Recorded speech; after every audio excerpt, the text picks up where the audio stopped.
Recording in progress. Welcome to the Right Path podcast, everybody, where being an author, an actual author, still matters. This is the podcast that is for authors. It's about authors.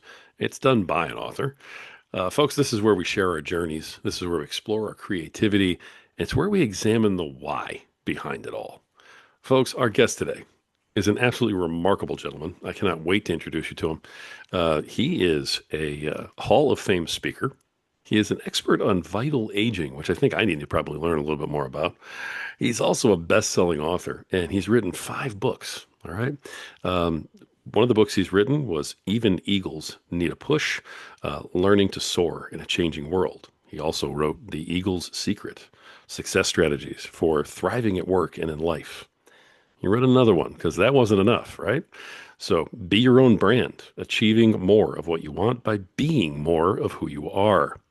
He wrote a book called Mark of an Eagle, How Your Life Changes the World. And his newest book is out now. If You're Alive, Your Mission on Earth Isn't Finished.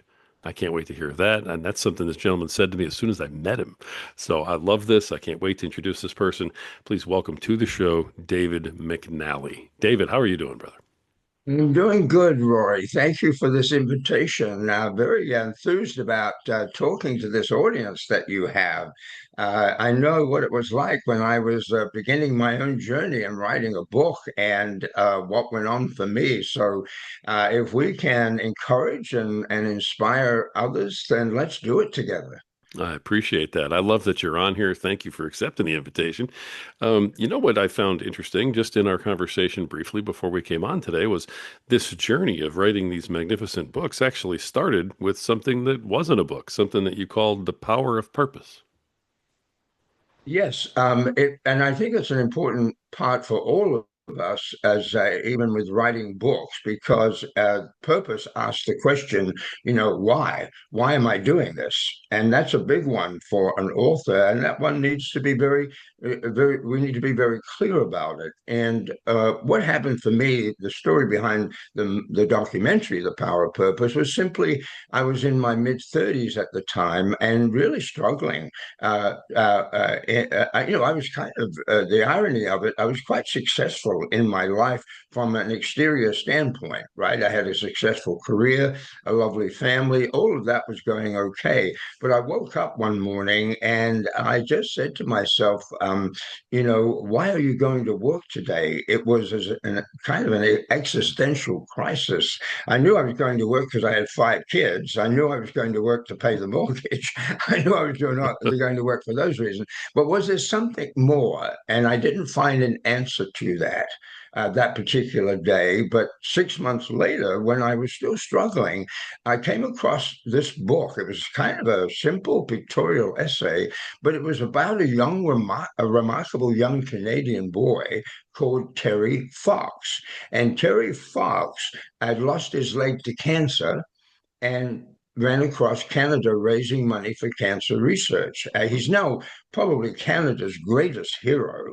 They have a Terry Fox run every year. So I read this story about Terry, and I said, that's it. This kid, who was only 20 years of age at the time, he has a purpose for his life. And I'm thinking to myself, that's what's missing. You have goals, but ultimately, what is it all about? So it's a big, deep question. I recognize that. But I went then on the search for purpose. For my own life, and it was Terry Fox that introduced me to purpose. But what was extraordinary about it, if you think about it, again, with one good leg and a prosthetic device, he ran 3,339 miles across Canada, Wow. nearly a marathon a day for 5 months. And he was regarded as an average athlete before he began this run. He was regarded as average academically, but something enabled him to accomplish this magnificent goal that he had. He set out to raise $1 million for cancer research, and everybody's told him that was ridiculous. Nobody knows you. He ended up raising $24 million because he swept the whole nation of Canada behind him. And I said, purpose has power. when you have clarity of purpose, it gives you, when you commit to that purpose, you as an ordinary human being, you have power that comes into your life. And so I was inspired, and I'd never made a film in my life before, but I was inspired to make a documentary. And it was that documentary that was released many, many years ago now, 41 years ago, back in 1984. So for your audience, I'm an old dude here, Rory. I'm an old dude, you know. I've been around. I've been around a long time. But it was really transformed my life, and the film became the film that the Terry Fox Foundation used to help raise money. And today, that foundation has raised over $1 billion for cancer research. Wow. It's it's just an amazing story. So Terry Fox has left an incredible legacy, and in every one of my books, I tell Terry's story. It's never redundant because it was the thing that changed my life and led me on the path that's to where I am today. And here I am talking to you about it all those years later. Absolutely. That's such a powerful story. I remember the Terry Fox story. So you did the documentary on Terry Fox. Yes, there was three documentaries. There was one original documentary that was made by the Canadian Broadcasting Commission Okay. for the Canadian Cancer Society. There was that documentary. I used a lot of that footage for mine because Terry had passed away by the time we got into my Hmm. project. He died a year after that he had to give up the run. And now there's been a very new documentary. I actually went to the premiere in November in Toronto. They've made a new documentary about him with previously unseen footage, and it was marvelous. They've done a beautiful job to continue his message. But the film and this is good for us authors out there. The film I estimated originally would take me about 6 months to produce. I was very, very naive, and it ended up taking 3 years to do. Oh, All right, wow.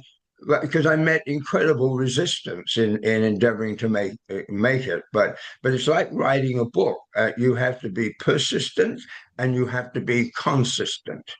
You have Mhm. to follow through on it if you are to achieve the goal of whatever it is you've set for yourself. So it was a wonderful first lesson in what that could mean. That's amazing. And so this power of purpose, this is something that drove you was it in the creation of the books and the theme behind them, or just in how to get them done and put your head down and, embrace the struggle? Yes, no, well, it set me on my path of what I wanted to speak about in terms of my career and the Mhm. message that I wanted to communicate, and that's influenced all of my writings. All my books are in the self-help genre, that influenced how I approached that, and I realized that whilst is an enormous umbrella under which we all sit. For each individual one of us, how we fulfill that purpose, I like to use the word contribute to the world, which I believe is ultimately our purpose, is to contribute to the world. Hmm. So our books, what we're writing, all of those things are contributions in whatever form they might be. That's what's influenced my life and how I now live on a day-to-day basis. So the power of purpose taught me determination, persistence, how to rebound from adversity. And what happens when you are committed to something, how you access a phenomenon called synchronicity. And that is a meaningful coincidence. And that is when you're really committed, when you're sometimes ready to give up because it's just become too much for you. That if you keep going, an incident, a circumstance, something will happen that you totally out of the blue that will say, no, it will be an encouragement. I've got to keep going. I've got to keep going. And that happened to me several times in the making of that or in the endeavor to make that film. An event would happen when I was about to give up, and it would be I would call it a message, if you like, a sign that no, keep going, David, keep going, right? That it will happen. And that allowed me then to transfer that into the writing of my books. Wonderful. I mean, that's fascinating, the story. And I don't know why I didn't connect the dots before I started listening to you on the podcast, that this is the Terry Fox that we're talking about from Canada. Now I get it. And I feel kind of a little stupid, but I appreciate you, telling the story. Now I'm curious with, you've got this great documentary coming out. Is there something in your background, or was there some event that took place that sort of made you say, "Hey, I want to work in the self-help genre. I want to help other people become their best selves." This type of thing. What gets somebody like you, David, into saying, "Hey, I'm going to write all these wonderful books to help people become, better versions of themselves." Yes, I love that, Roy. I'm going to write all these wonderful books. I didn't know they were wonderful when I was beginning to write them. If only, right? No, I was very fortunate to be brought up in a family where my parents were very encouraging. They didn't set limits, so they didn't try to steer me in a particular direction, and I feel very fortunate about that because they were very blue collar. I was born in the East End of London in England, very blue collar. Mm, Anyone who knows London knows that the East End, especially when I was born, which was a year after the end of World War II, and so my playground was the bombed out buildings in the East End of London. Right, so that's how I used to mm, play in all of the rubble with my friends. That was our life. And when I was 9, my parents emigrated to Australia. So I grew up in Australia. It's where I spent my formative years in a place called Adelaide. And so I had the parents as role models who wanted to create a better life. They didn't have anything and they wanted a better life. And so I watched them work hard and I watched them succeed, quite frankly. That was wonderful. mm, I always had aspirations, but I think they were limited by my environment. But in my early 20s, I just got married and I went to a conference and they brought in a couple of American motivational speakers. One of them is very well known. He's passed away now, but his name was Zig Ziglar. oh He's yeah. a he's a big deal in the motivational field. He's left a tremendous legacy. And I left that conference and I was motivated out of my mind. I thought, oh my Lord, this is unbelievable. This has opened up possibilities for me that I hadn't thought about. So that was the very beginning of it. I didn't think about being in that business, but I had thought, boy, would I love to be able to do what he did and speak one day in front of audiences. Um, but so that started to percolate inside of me, and so whenever anything about motivation or inspiration, and that might be like not only was success about success, but when people transcended life's difficulties and they rose above it, like Terry Fox, Mhm. right? He lost a leg, but he transcended that and then it went on to do something magnificent. Anything to do with the human spirit, I connected to. So that was the beginning of this all for me. And then when I was 30 years of age, I just made a decision. I said, okay, I'm in the insurance business. I'm really successful. I don't want to do this anymore. I want to be in the development, the human growth, human transformation, learning and development. That's what I wanted to be in. And so I made a pivot and I started my own business as a licensee of a company from Minneapolis, Minnesota, and started that business in Sydney. And that's where it all began. Yeah. My goodness. All right. So, I love your love for wanting to be a speaker. Did that come first and then you moved into writing it all down, or, did the first book come and then you got on the stage? Yeah, no, I think this is very important. And again, it's for our authors who are listening, whether Right. they're published or they're not published, because it does talk to the why. Why am I doing this? Yeah. So it became very clear to me as I began to speak. I was invited to speak.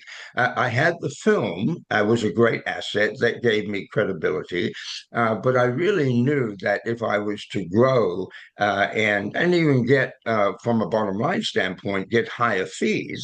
That at that time, now we're talking the late 80s, 90, and this is very relevant, the timing of all this as well, that I needed a book. I wasn't a Harvard professor, or an MIT guy. I was David McNally, right? No one knew him, but he could speak. And I knew that I needed a book.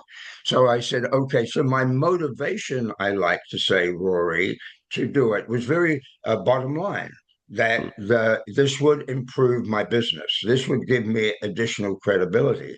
That was the motivation. But I like to make a distinction between motivation and inspiration. But the inspiration behind it was, could I write a book? I mean, I never tried anything like that before, but I knew I could speak. So I knew I had the ability to deliver a message. And if you have a look at a good book, especially a self-help book, it's just the delivery of a lot of very inspiring messages. So I began to write the book, and as I began to write, that again, when I shared it with other people, they said, "Yeah, David, this is good stuff. This is good." So I was encouraged along the way. Once again, what I faced, however, was in finding the time to write the book Mm. because I had five very young children. And so getting that time, space to do that was very difficult. So I wrote my first book, 90% of it, between 4 and 6 a.m. in the morning, because that was the only quiet time I could find. But it happened. I persisted. I kept it going, and I did one thing that I cannot recommend more highly, and that is I was willing to show others what I was doing and let them critique it. So I put my Mm. ego in my back pocket because the objective that I had in my mind all the time was I want to make this the very best reading experience that I can.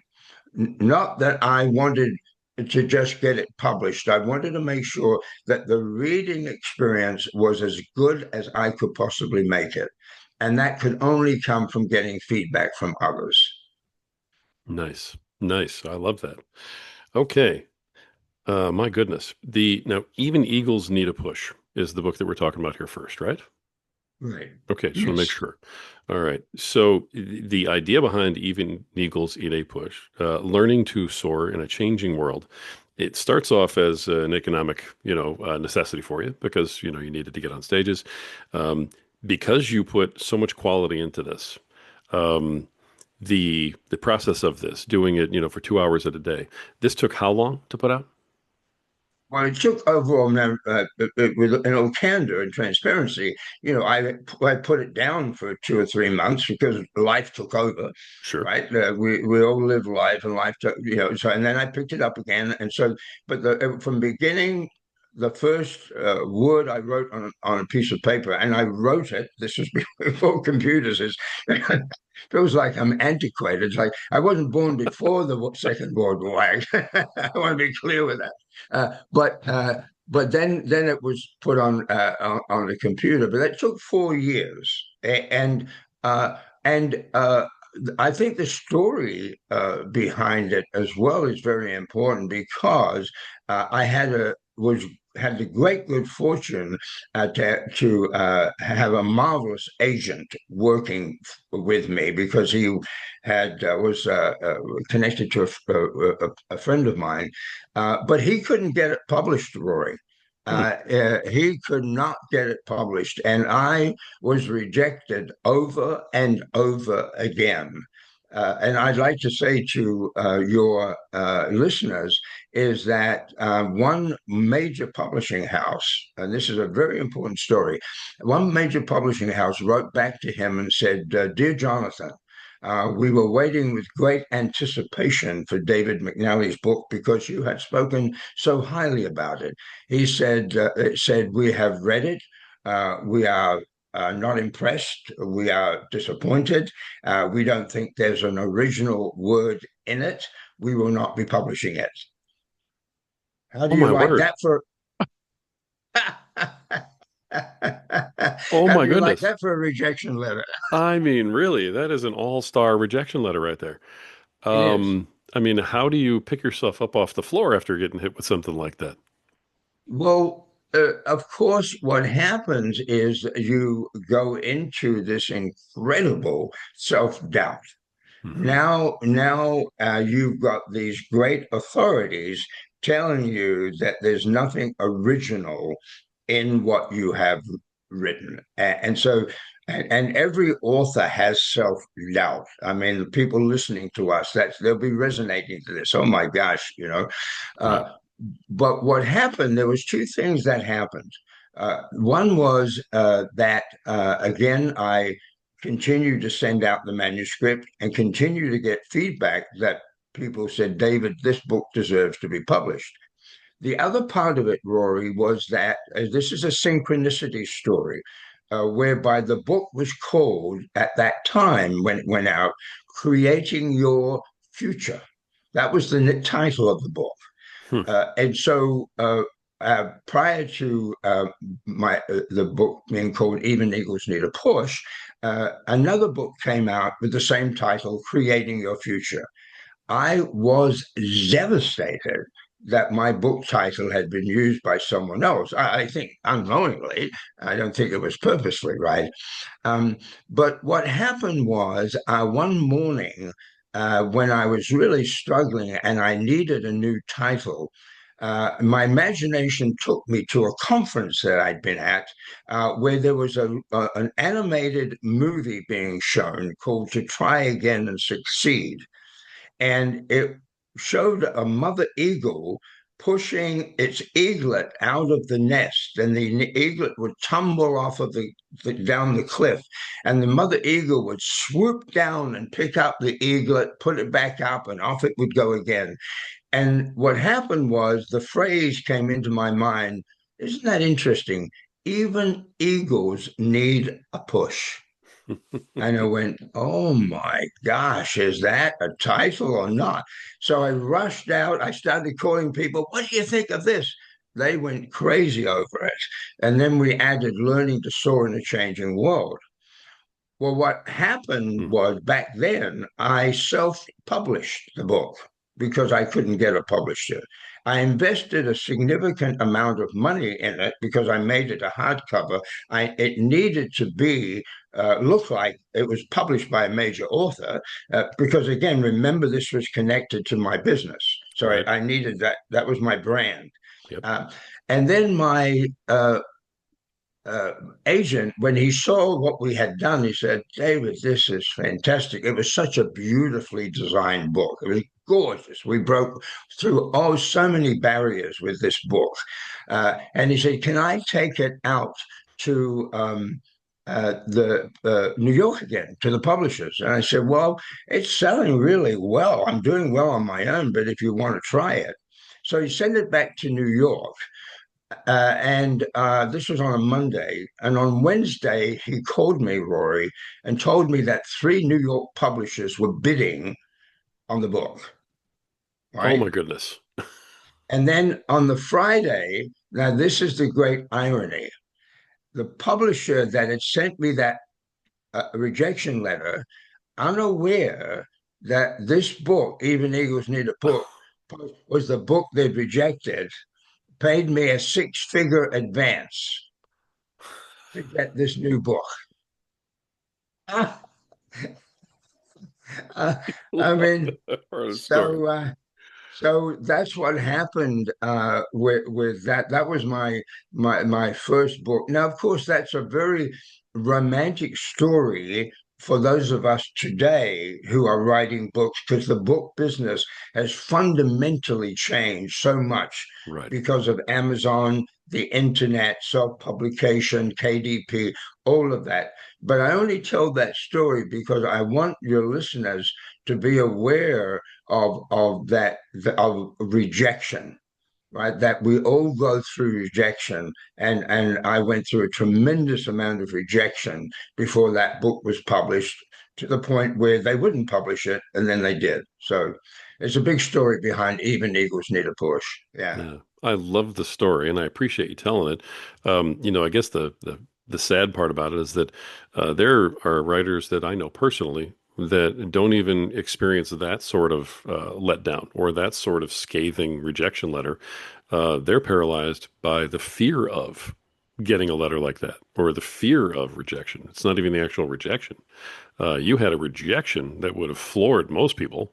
And you said, well, Yes. let's retool and I'm going to go, resell it. And then you got one of the few pieces of justice in the publishing world that I think I've ever heard of, which makes it an even more incredible story. So, congratulations to you on getting that out like that. Thank you, thank you. That's been that's it sounds like I've got to be very careful. It's a mega seller. Even Eagles Need a Push is still selling today, 34 years later, and not big. It's not selling big, but it's selling and selling. So that's quite something. Yeah. That's amazing. It really is. Was the second book a little easier then, since you had kind of broken through, the ceiling and established yourself? Yes, it was easier, not necessarily easier to write. Sure. I made a big mistake with that. I had because of the success of Even Eagles, the publisher wanted a second book. They were the days when they were saying, "Yes, we want another book from David McNally ASAP." So I had no problem in having a publisher. But what happened was I made the mistake I made was trying to get it out too quick. Hmm. And I sent it manuscript to them, and again, it was rejected. Not that they wouldn't publish it eventually, but they said this is not of the same quality that David wrote in Even Eagles Need a Push. So that was a big lesson for me, and because it made me confront myself and be honest with myself, that what they were saying was true. So in a way, they were protecting me and protecting my brand, and what people were going to expect of me when reading a second book. So I went back to work and committed myself to producing a second book that was of the same standard, or even a higher standard than the first book, and that was The Eagle's Secret. Hmm. Success strategies for thriving at work and in life. That sold very well as well, but it didn't do as well as Even Eagles. But it too is still available. Sure. It's Yeah. amazing. It really is. Let me move forward a little bit.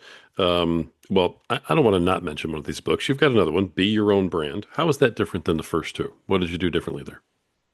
Well, first of all, I want to acknowledge that that book was co-authored by a friend Oh, of mine called Carl Speak. okay. Carl is one of the top branding guys in the country, and Carl came to me and just said, "David, I love your work. I love the fact that you talk about purpose and vision and values. I think that's really important.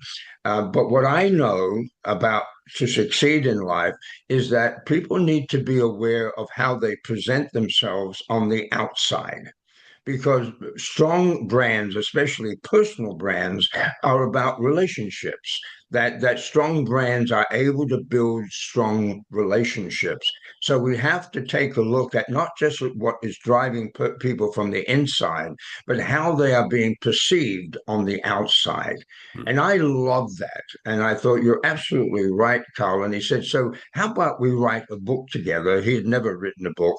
So we co authored Be Your Own Brand, achieving more of what you want by being more who you are, because the core message in that is that to be a really strong brand, you need to be authentic. And this is not about phoniness. This is not projecting something about who you are not, but it's projecting more of who you are. It's getting credit for who you are.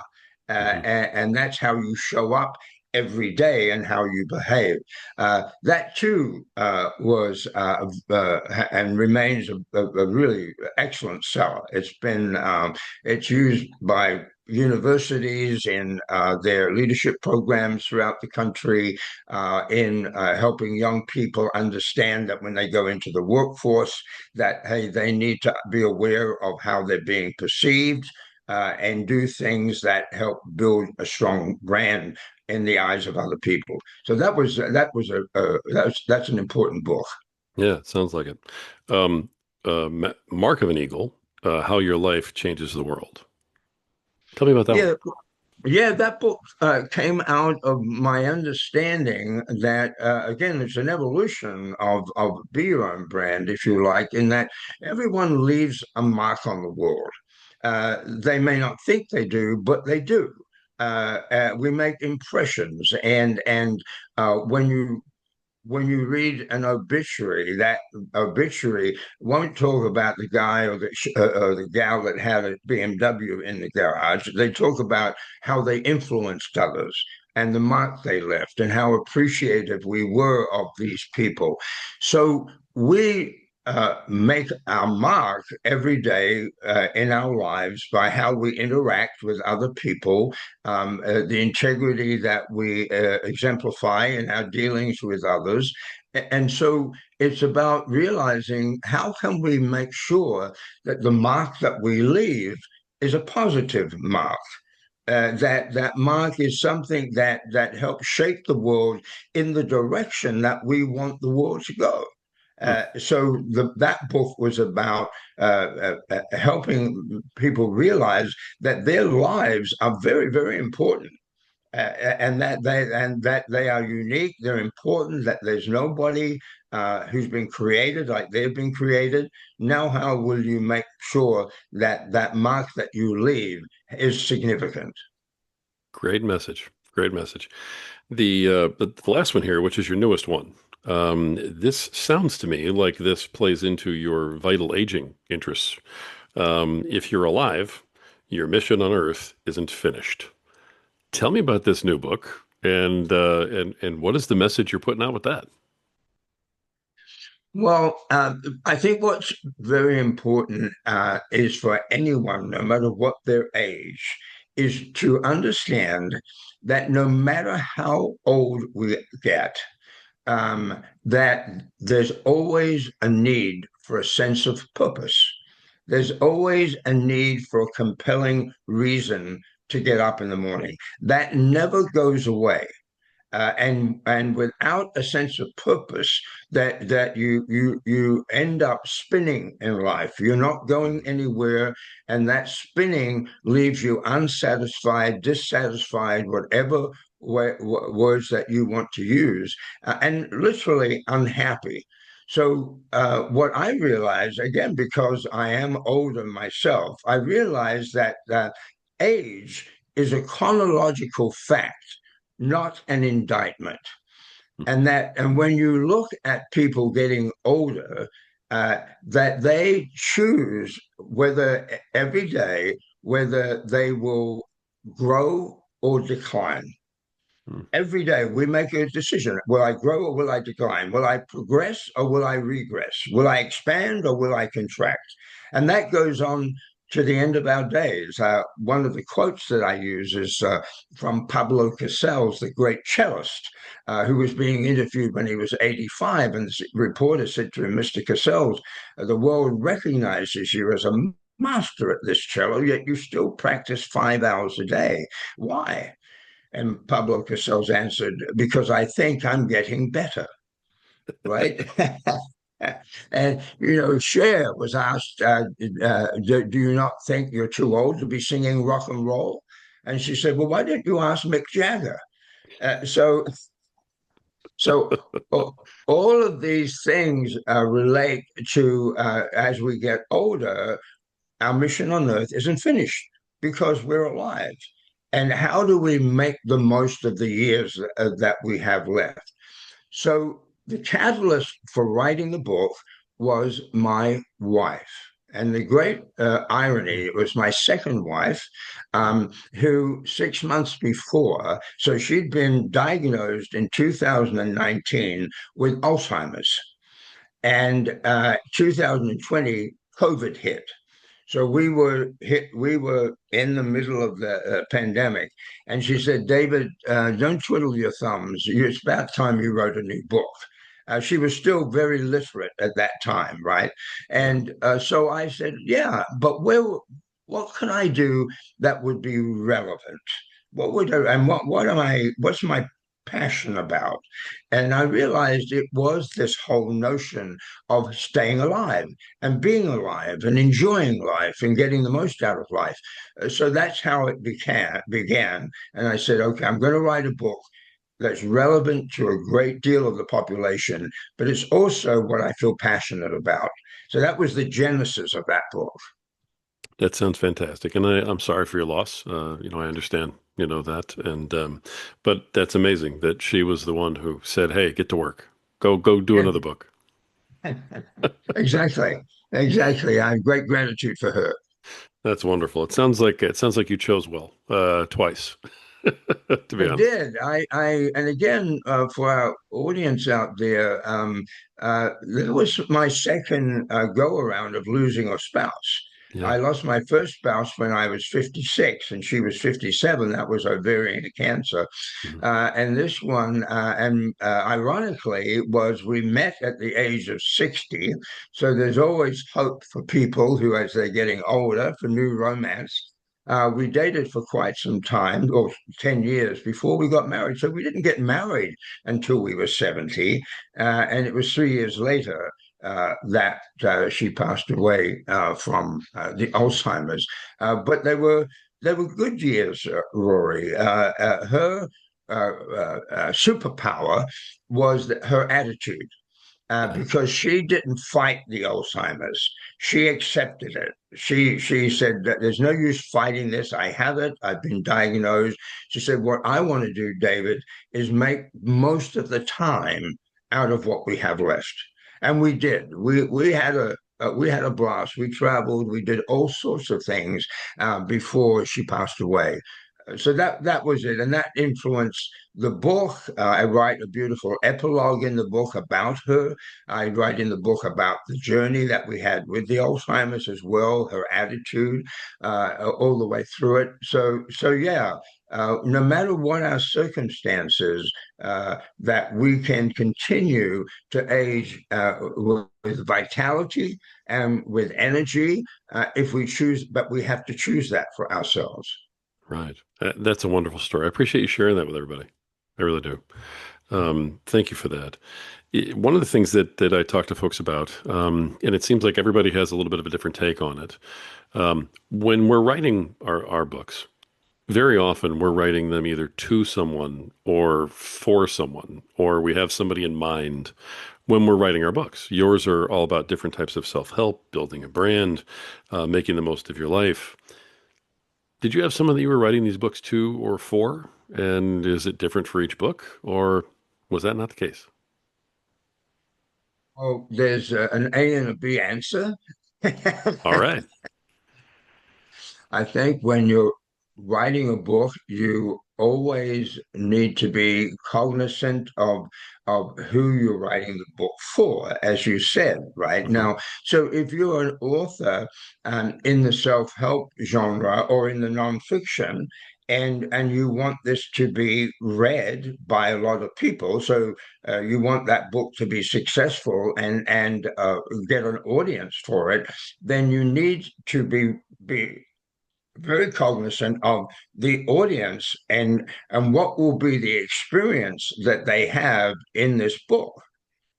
And so often that requires, when you're writing, tremendous discipline to make sure that, for example, I like to say there's an economy of words, that you're not repeating stuff, that someone can't say, well, that person wrote that in the last chapter, or they referred to it in the last chapter. I don't want to have to go over this territory again. So be cognizant of your own your audience. Then there's nothing wrong with being inspired and motivated to write it for yourself as well. There's a wonderful person called Robert Townsend. I don't know whether you've ever heard of him. Mm-hmm. He wrote a book called The Path of Least Resistance. Do you know that book at all? I know Robert Townsend, so I could not have put Okay. him with his book in all honesty, but that sounds Okay, familiar. now hang on a second. I want to make sure that I've got the right name there. Am I talking? I'm not. Is Robert Townsend the producer? Is he the one we're talking about, or is it an author? Is he an author, Robert Townsend? No, I'm I talking got to about a make. different Robert Townsend. Yeah. Okay. All right. Okay. Well, whoever it is wrote The Path of Least Resistance, and I Gotcha. apologize to. Okay. He said that creators, and that's his whole shtick, is what. How do we create things, or how do things get created? Whether you're writing a book, whether you are composing a song, he was a composer. How do you build a business, for example? Whatever it is, where you take something that is nothing and bring it into a manifestation. What is that process? And he teaches that process. It's an organic process, and I've loved it. But what he says that I think is so important is that the true creator creates for the love of the creation, that Hmm. you do it for the love of bringing that vision that you have, what your imagination has taken you to, and then you persist to the point where it's now manifested, and you love it just for that reason. And I think that's also what motivated me as well. Could I now write another book that would be distinctive enough and relevant enough that I would say this is a fresh creation and love it for itself? Now, that doesn't take away the fact that when you write a book, if you want it to succeed, you got to get the heck out of and promote this book. And that's what I'm doing with my new one. I've learned a lot of lessons about that. But you can do it for the audience and you can do it for yourself, and both those things can be aligned together. That makes such great sense. I love that you pointed that out too. I think we feel like we have to have some sort of outside dedication sometimes. It's almost like it's selfish to say, "Hey, I'm doing this for me." But I love that you pointed that out to everybody. And I think coming from somebody like you, who is as accomplished as you are, I think that's going to ring true for a lot of folks too. So, Good. um, when you went through the publishing journey, okay, and granted, back when you were going through a lot of this, especially at the beginning, it was like we said, much different than it is today. But when you went through the publishing journey, we all enter the world of writing a book and getting it published with grandiose ideas. We're going to be rich. We're standing there with the cover. We have all these visions, right? Um, what was the biggest either surprise or shock, or disappointment for you from how you thought it was going to be writing the book to how it all ended up writing the book? Well, I think what is important is what is our current reality out there with book publishing.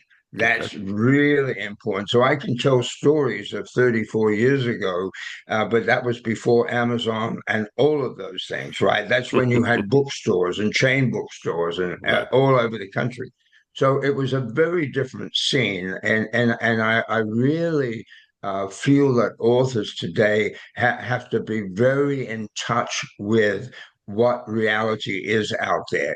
And I want to encourage people to write their book. I do that all the time. Write your book, but be real about expectations around that, because it's kind of like the movie business, is that you have a blockbuster movie and then you have hundreds of movies that hardly get payback from the investment that's been put in. That's the reality of the movie business, and that's the reality of the book business today.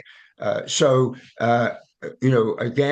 when I got my new book, I took it to the publishers of even Eagles and the Eagle Secret, but there'd been this enormous space of time in between those books and this new book with them, whole new crew in the publishing, in the company itself. So they didn't know who I was. And so that book got rejected again. So I was rejected by them, which was very hard on me. I thought, my God, I've got books have sold hundreds of thousands of copies with you, and you won't even give me a chance again. But they didn't. So that was my reality. Wow. So I worked with a local publishing company in Minnesota and self-published my book, If You're Alive, Your Mission on Earth Isn't Finished. But the big advantage for me is that, first of all, I'm an entrepreneur, and secondly, I'm a sales marketing type of person. So I know you have to get out there and promote like crazy. Right. So that's what I've been doing.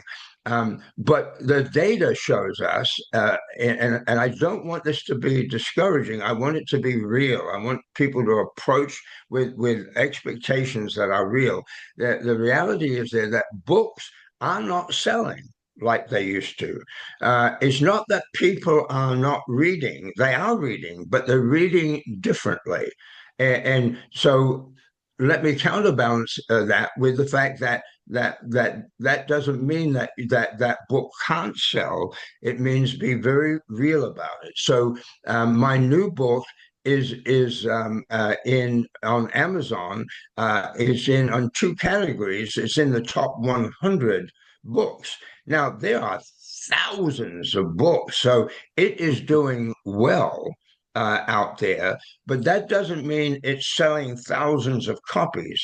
It's selling steadily. So that gives me the data, Rory, about how other books are doing. Right? So it's about being real. The other thing is because authors aren't often business type people, is that they have to realize that if they're going to bring out a book, especially even if they partner with a company that can help them publish the book, that they need to be willing to invest Mm. in its promotion.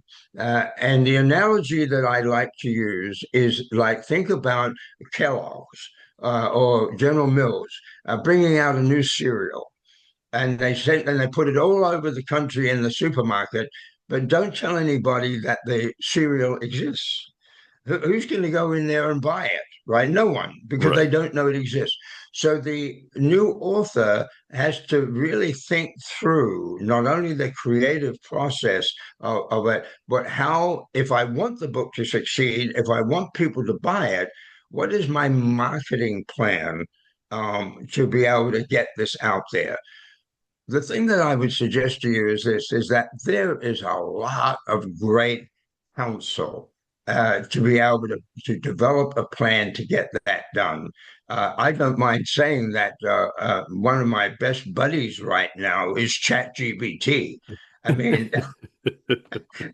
it truly is amazing what it can do for you in whatever questions you ask it. So I would again, I'm sure your authors are using it for some reason or other, and not hopefully to write for them, Right. but for whatever it is. But yeah, so be very cognizant of what's going to happen when the book is published, because that's very important for any new author. Yeah. That's amazing. The as we kind of wind this down, I could sit here and talk to you forever, David. I got to be honest with you. I love the stories. I love where your heart is. I do have one more question for you as we kind of start to wrap this up. But before I get there, let me make sure I get this out for everybody. Tell everybody your contact information, how they can find out more about you, reach you, find out about your books, etc. Well, my website is very comprehensive and it's very simple. It's David McNally, straight through, DavidMcNally.com. It will talk all about my books, my speaking, whatever. You can reach me, and please, I encourage people to reach me at info@davidmcnally.com. Part of my mission on earth is to encourage people. So I love to hear from people and give them a boost. So that's how they contact me. And yeah, let's follow me on Twitter and Facebook, and you'll find all of that information on the website. Yeah. Wonderful. All right. We'll make sure it's in our show notes as well. So, David, as we kind of bring this to a close, and again, I thank you for everything that you've brought to us today. You've already given a ton of advice to authors that are out there and potential authors. I'm going to dip into that well one more time, and I'm just going to say what's either your best piece of advice or another piece of advice that we haven't covered yet that you want to leave for the aspiring authors, especially that are out there right now, listening to this, listening to your story. When my eldest of five children was graduating from high school and I was at the graduation ceremony, I said to myself, this young woman's going to college. If there was one quality that I hope she has been instilled by her life with her parents, what would I want it to be? The word that just was like a neon sign was confidence. Confidence. So what I want everyone in listening to know is this, is that there was a wonderful art critic of Time magazine called Robert Hughes. And he had a statement. He said, the greater the artist, the greater the doubt. So all of us as authors, because we are creators, we are artists, we have doubt. We talked about it a little earlier. So we have that self-doubt, which impacts our confidence. Right? So it comes back to that sort of, it seems cliche, but believe in yourself, believe in what you're doing, keep moving forward with what you're doing, and do it for the love of it, and just allow what happens to happen. And that's the best piece of advice that I can give to anybody. I love that. And very simple, but very poignant. And I appreciate that. And I'm sure our listeners do too, sir. So, folks, expert on vital aging, Hall of Fame speaker, and the best-selling author of 5 different books. The most recent one is out. If You're Alive, Your Mission on Earth Isn't Finished. Folks, David McNally. David, thank you for coming on and for just being a fantastic guest, sharing so much of yourself and your soul and your story. Really, it was amazing. And I just want to thank you for being here today. Yeah, pleasure. Pleasure. And I'd like to say to everybody, keep soaring, keep soaring. Keep soaring. Love that. All right, folks, that's been another just amazing episode of the Right Path podcast, where the truth still matters and words still have power. This is the place for authors who know that every page is a step forward. So let's lift each other up, let's dust each other off, and let's all move forward together.